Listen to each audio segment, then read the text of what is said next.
Welcome to the Offshore Club's fun-filled, fact-filled, fast-paced blockbuster podcast, Open Mic, with Mike Cobb.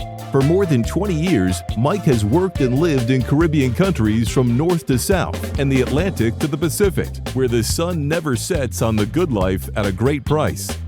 And now, here is your offshore ambassador at large, Mike Cobb. Hi, this is Cobb and Carter Clews, and right now you're saying to me, oh no, what are we seeing Cobb Carter for again? We thought we got rid of him on Monday with Coffee with Cobb Carter, and here he is again, like a bad penny that keeps coming back. But this time I have good news for you, because this time I'm a $1 million deal for you, because I have with me, as you can see, the not a offshore entrepreneur, the capital THE offshore entrepreneur, Mike Cobb. Okay. And Mike, thank you for, I was going to say for joining me, but actually I'm joining Mike because this is his open mic show. We're just getting a new format. For helping me to put this together. You know, one of the things that I've always found is that when I have conversations, I end up saying things that I didn't really know that I knew, right? It just sort of comes out. And I think that's really that's wisdom. When it comes out like that, it's wisdom. It's not pre-planned. It's not programmed. Like you ask a question or we're having a conversation and all of a sudden, like, wow, I'm saying something that just is kind of newly forming in my mind. Well, that's what a conversation allows. So thank you for agreeing to kind of modify the format so we could have a conversation every Friday. I think it'll be a lot more informative and a lot more interesting for folks who are watching. This gentleman is the world's greatest offshore investor. Okay, Mike, how many residential resort communities do you own?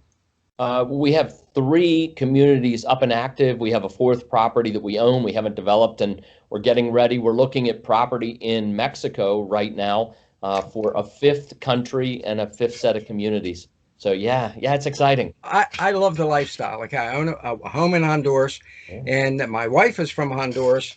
So, but this is a show where you not only do you get some of the lifestyle, but you also get investment advice in the places where I think, and Mike, you're the expert. Guys, this is the expert here. This is not just somebody saying like, well, I think that this, he's done it. He's been there. He's done that. He is your millionaire next door. So it's your acre of land. We're focusing on Nicaragua today. Your acre of land is there. Yeah. Mike, am I right or wrong? You're absolutely right. And you know, there's a great chart which I call the popularity chart, and it's in. We have several resources. We have a consumer resource guide, which I hope people will request. If you're thinking about anything overseas, owning a vacation property, owning a retirement property, making an investment overseas. If you're thinking about anything transactional outside the United States or Canada, please request the Consumer Resource Guide. It is a document that we've put together over the last 25 years, chock full of questions that we should be asking, ways of thinking, mini country handbooks. It's not a sales document. I mean, it is well, and then there's this one, the Nicaragua handbook specifically. We're talking about Nicaragua today. Incredible. But the thing to kind of remember is this idea of a time machine, right? And so you've got different countries in the region that are more and less popular. Let me just pick 3 real fast. In Central America, to make it real simple, a country like Costa Rica is probably the most popular country in Central America. And a country like Nicaragua is probably the least popular country. And a country like Belize or Panama is somewhere in the middle, right? They're more popular than Nicaragua, but not quite as popular as Costa Rica. And so we have this chart that I've developed and a whole article that's in the Consumer Resource Guide that goes around this. But the idea is that, so for example, Carter said Hollywood, Maryland. If a young couple gets married in Hollywood, Maryland, and want to go on their honeymoon, they're probably, if they're thinking about Central America, they're probably going to Costa Rica. Right? Like, yeah, maybe Belize, but not many of them going to Nicaragua. Okay. But they should. So you're talking, compared to Costa Rica, it's a quarter the price. Compared to Panama, it's maybe half the price. Right. So, you know, again, even in the region, it's a bargain. The thing that I've always said about Nicaragua and I love about the country is this incredible freedom that they really let happen. I mean, a lot of people remember, the Sandinistas in the Civil War from the 70s. I mean, that's, I mean, it ended in 1989. Call it 1990. What's that? 30 years ago. I mean, so I mean, it's just not even a factor anymore, right? It's what we kind of remember because that was the news cycle for 10 years. But that's over, gone, done. I mean, 30 years. That's a generation and a half, right? So it's just not even relevant anymore. But the level of freedom that country has really given, is incredible, and that's what resonated with me, and has resonated with a lot of the folks who are deciding to own properties in Nicaragua. Is just this real hands-off, laissez-faire type of attitude towards foreign investment and property ownership, which is quite honestly refreshing, exceptionally refreshing. And I'm going to just say it point blank, blunt out. You are not going to find that in America ever again. It's not going to happen. I have a fire pit in my backyard. It's the worst investment I ever made, Mike, because the damn city of York won't let you put a fire in your fire pit without throwing a hissy fit. Wow. Now, fortunately, I have a home in West Virginia in the country, and I have a fire pit there. I can burn whatever the hell I want. But that's it, folks. It's going to keep on. You can't do that. You can't. Right. How about going somewhere where it's free and the investment's good? And you brought up, Ortega is the president there. And this is, I had to laugh when you said it because Mike knows this, but a lot of folks don't. I spent almost 50 years in politics in Washington. And in the early 1980s, a big part of my job as the director of communications for the U.S. Senate and working with Ronald Reagan was to stop Daniel Ortega. Yeah.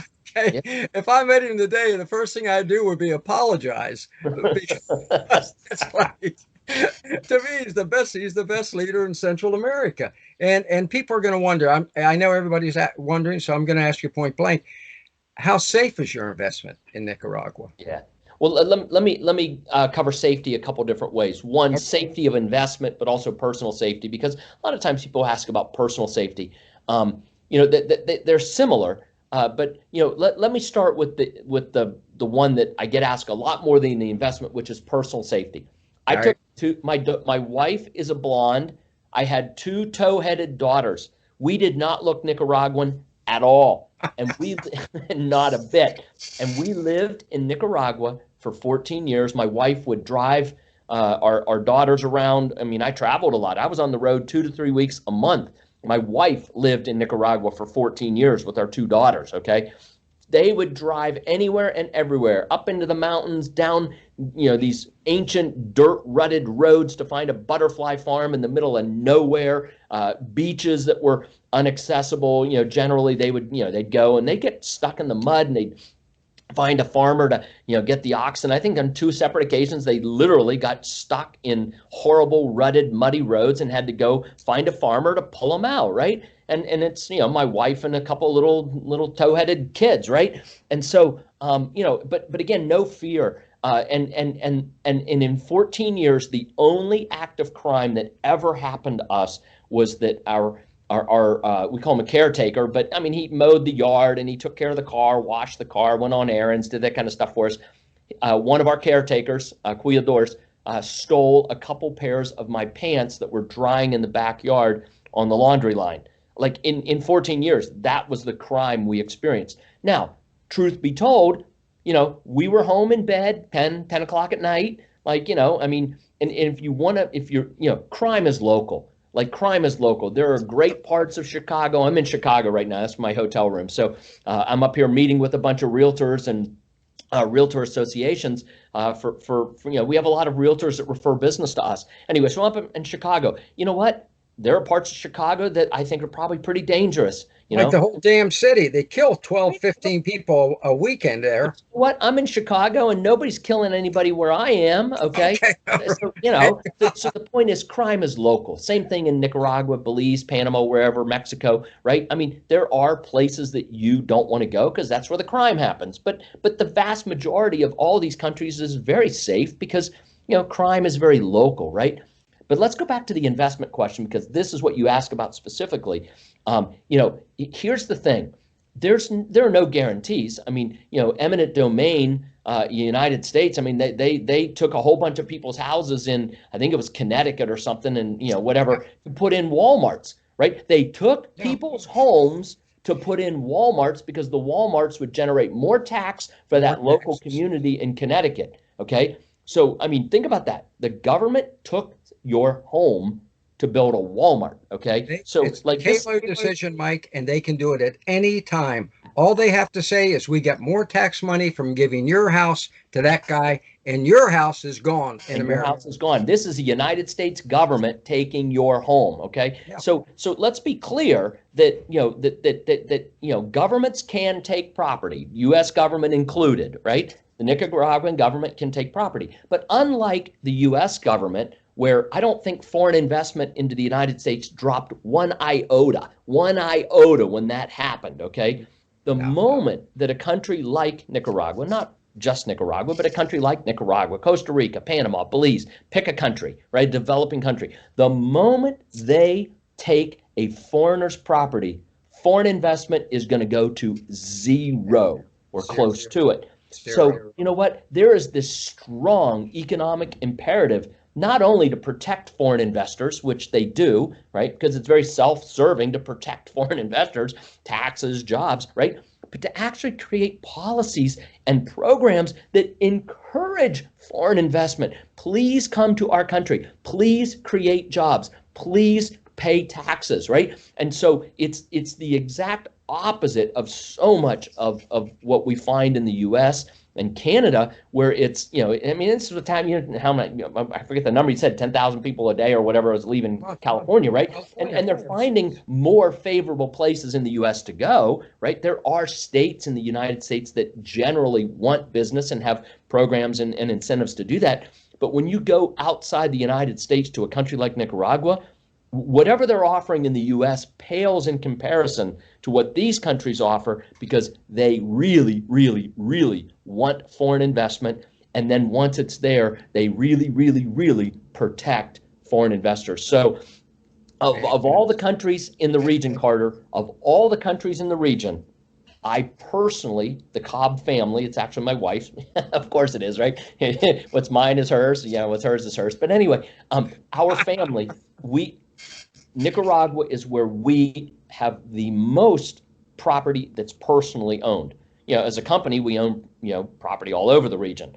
But as a family, Nicaragua is where we've chosen to own the most property personally, because I'd rather buy $10 acres in Solomon Island and let my children 60 years from now, right, get $300,000 an acre. I don't need the money, right? So like I'm gonna buy very inexpensive property, and my kids and my grandkids, if and when they need money, they can sell it for many, many, many, many multiples of what I was able to own property for. So again, that's us personally, but I think for many investors, wanting to get the appreciation of asset over time, a country like Nicaragua is a bullseye. A bullseye for what in the investment world we call accumulated equity. Incredible. Incredible. Okay, we only have like 3 or 4 minutes, so I'm going to ask you, not to put you on the spot, but if you could say to the people right now who are listening to you and thinking, you know what, that does sound like a good investment, give us 3 places in Nicaragua that you would say, hey folks, look at these places to invest in. And let me say 4, because one of them, honest to God, would be Grand Pacifica. If you can get a beachfront home for $129,000, a gorgeous beachfront home in Grand Pacifica that would cost you probably $500,000 here or more, that's a great investment. Yeah. Or more. In some places, as much. Where else? I like Gino Tig. I'm sure I'm pronouncing it wrong. Yeah, Hinotega. And Matagalpa. Matagalpa. I've seen some great prices. Yes, right? Absolutely. So you've got, and these are big coffee growers. Hinotega is actually cigars and coffee. So if you like smoking fine cigars and you like drinking fine coffee, Hinotega, Matagalpa, beautiful homes, very, very affordable homes, farms if you want to own a farm, or if you really want to own like a coffee plantation. There, people sell their coffee plantation. So you could look at that. Another place that I would look at would be Granada, Nicaragua. It's a 500-year-old colonial city. You can buy an old colonial home. They actually have a lot of historical restoration restrictions. A lot of people don't like the restrictions, but I mean, they're trying to preserve this 500-year-old architectural heritage. So if you buy one of the homes there, you have to follow the rules and the guidelines when you fix it back up. But it's so inexpensive and it's just so beautiful. I mean, just spectacular. So, Matagalpa, Hinotega up in the mountains, and then the colonial homes in Granada. And then if you're looking for just a piece of beachfront property kind of way out in the middle of nowhere, up near Conseguina, there are some beautiful beach properties in the northern part of the country that are extremely affordable, that would be a good investment for the long term. It'll be a long time before there's any real services or tourism there. But if you said, look, my time frame's 20 years, I just want to buy and hold, something in the Conseguina area would be a really good opportunity. And thank you, Carter. Yeah, Grand Pacifica. Again, location. You're buying into a residential community with a golf course, homes, condos, restaurants, tennis courts.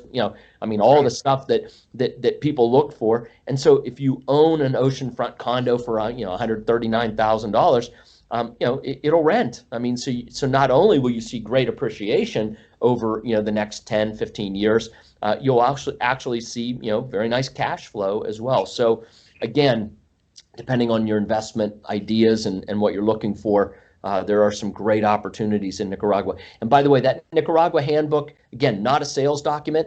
Sure. It talks about the country. Sales document, it's free. Yeah, it's free. It's free. That's right. And it talks about the different regions of the country that we just talked about. So if you want to learn a little bit more about Granada as a starting point, get the Nicaragua handbook. Look at the section on Granada and check it out, or the mountains, whatever. All right, folks. So yeah, there we have it. Episode 1 is in the can of Open Mic with his, I guess, guest host. Yes. Carter. Thank you. Thank you, Carter. Yeah. And incredible investment advice. Look, I'm telling you, this investment advice is worth its weight in gold. Okay, I work for other investment houses in this country, and people pay their weight in gold for that information. This you're getting free from the offshore investment expert. So, Mike, thank you. This has been great. It's good seeing you again. Yep. And have a nice weekend. And we'll do it again next Friday. Yes, thank you, sir. All right. Bye. For more information on the Offshore Club or to contact Mike Cobb, visit offshore.club today. Offshore.club. See you next time at the Offshore Club.